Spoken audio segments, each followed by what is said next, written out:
this is like part two of the last video. And I've mentioned that, did I do a good job raising my kids? And it's like, no, we've gone through a hellish divorce. Everybody has gone through torture. Everybody's in a frustrated, angry state of being. So while in that state, nobody's really getting along, which is one of the main reasons that I'm on here is like, okay, I need to regroup. I need to gain some confidence in myself because I'm getting bombarded with a bunch of people that are accusing me of a lot of shit I ain't responsible for. Um, and it is, I am on a long-term disability. There was a cause that got me here. We have women's shelters. I've stayed at a few. In order to have the experiences that I've had that led to this end result, there's a lot of crime that took place. A lot of known laws were broken that nobody wants to enforce, or prosecutors have used the words, no, that's a victimless crime. So as we look at some crimes that are victimless, it's not worth our time to spend and enforce, then your society is creating a welfare system. Because it's the band-aid of every this is where victims of crimes go when we don't want to solve a problem, when we don't want to get rid of crime. These are the victims that you want to say are victimless crimes of, which can be proven. I mean, and I'm not the only one. I could sit down with every single person that's on a welfare system and describe which crimes are not being enforced. And it could be genetic, it could be something that happened 2 generations ago, that the behavior of knowing, hey, why bother trying, society thinks you're useless, hopeless, you're stupid, dumb as a rock, can't do anything, so may as well be what they say. So it's like, it's either society that's pretty criminal to label somebody to have a behavior you don't really want, knowing full well that you call somebody stupid long enough, they're going to turn into stupid. You want to lower somebody's self-esteem and then expect them to have all of the confidence in the world to accomplish something. You're kind of crazy. Um, so for me to be on this system means I didn't solve a problem. I was the opposite end of a problem, which means I was part of a problem that I needed to understand. And part of the problem was I was very much in survival mode 10 years ago when this whole bullshit divorce started up. Um, I had a husband that didn't care about family. He was caring all about himself. He didn't want to work.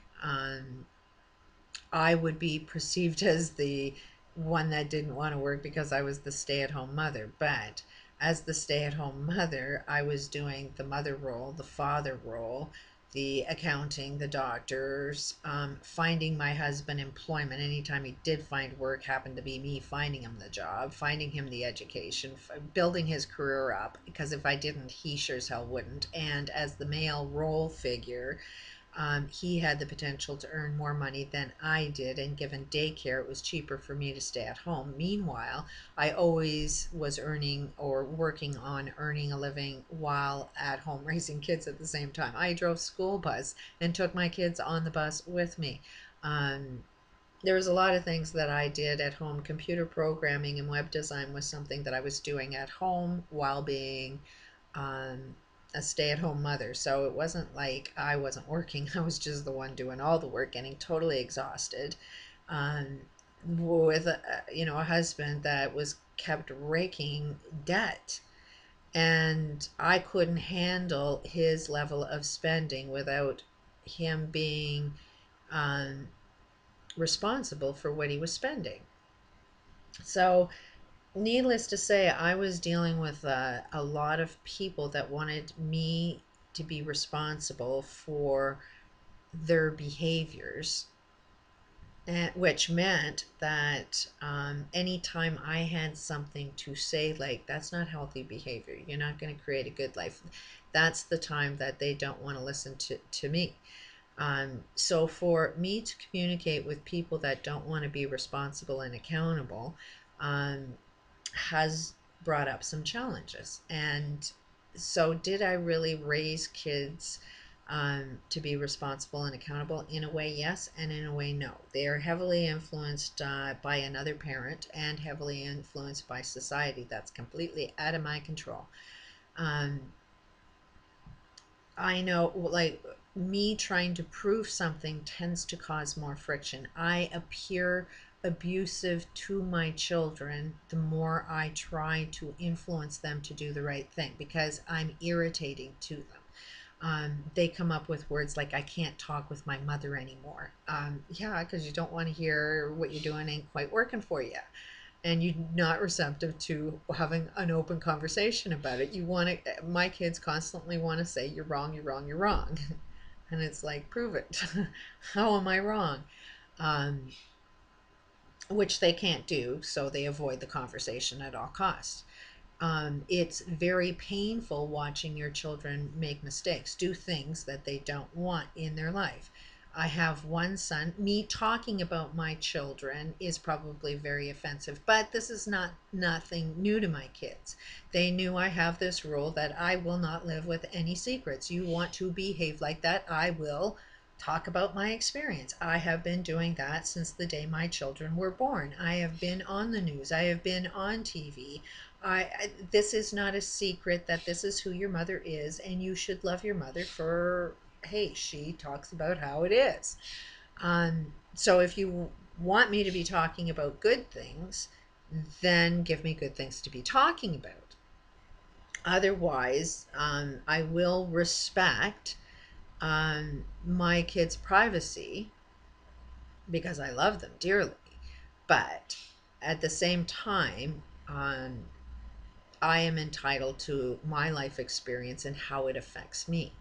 And right now, I'm seeing my one child that is definitely ADHD, married somebody that's ADHD, has been tested that he can process information really, really fast, but receiving information, you got to treat him like he's deaf. So it's like, do I not have to have a medium where it's very loud so he can hear?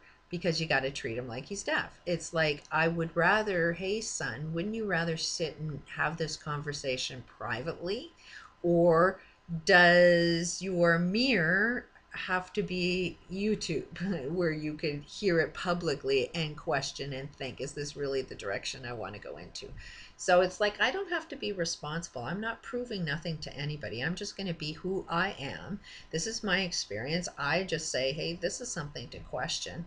Um, if my children want to hate their mother for talking about their mother's experience, then that is on you. You want to have an experience where you hate your mother and can't find something loving about it.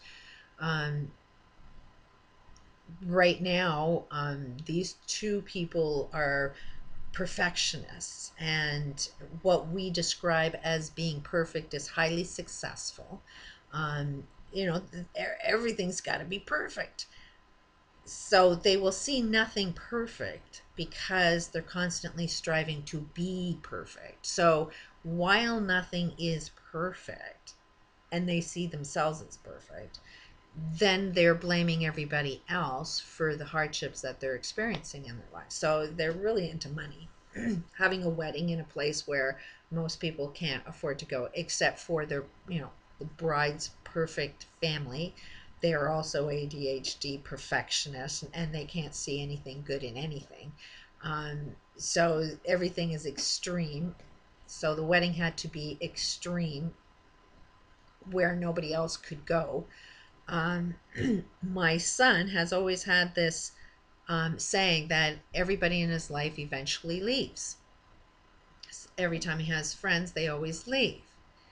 Um, if I would offer advice to my son in the past, which always worked for him, I would say, why don't you change that rule to everybody in your life always stays, because if he developed that rule, he would develop life patterns that will make people want to be around him instead of, as he's saying, people always leave. Well, yeah, no, you're pushing everybody away. And he's pushed me out, he's pushed his family out, he's pushed all his friends out simply because of the things that he's believing in. And you can't talk to him because he's shut everybody off from listening. He's too busy telling everybody how it is that he ain't able to receive, well, is that really true? And now the wedding, which I was trying to figure out a way of, okay, how do I make that magically work? Which could have worked if everybody was communicating effectively. But I was shut off from all conversation, and the words were, she knows how to plan a wedding, and if there are any mistakes, she wants to learn from her mistakes. So now that she's had the wedding, they are feeling like people owe them a lot of money. Yet they actually are the ones that owe money, technically according to their own rules, but they don't want to see they've made any mistakes. So the money owed, they think, is everybody else. So they're living in this reality of pushing everybody in their lives that loves them away by accusing them that they owe the money. And it's like, that ain't true. You're the one that owes money. How can everybody owe you money when you're the one that owes money? And part of it is my one daughter had saved an awful lot of money and gave them money for this wedding. Then they pushed my daughter away to the point where she was no longer welcome at the wedding, but that money they kept. And then gave that money to my other daughter to use, saying, you owe me money back. So technically, they used one daughter's money to give to another daughter, which they're planning to get even more money back because they want it paid back. Now, my daughter can't even visit her mother, can't have a life until this money's owed back. And it's like, my one daughter doesn't want the money back. She's the one that worked for it. She's the one that put it in. She's not the one that's getting the money back from her brother. While her brother is saying this other sister who he gave the money to owes the money back. It's like, you didn't even give anything of your own away. You gave somebody and you want it back. Like, it's insane. And in the meantime, I'm pretty sure he owes his other brother a lot of money for a truck he destroyed. That he's not even sorry for, that destroyed somebody else's life because it was a very expensive truck, that it was somebody else's livelihood that you took away because you know you were using it and it got into an accident. You were responsible for that you don't feel you need to pay back instantly before you get married and spend all that money on a wedding, or like, come on.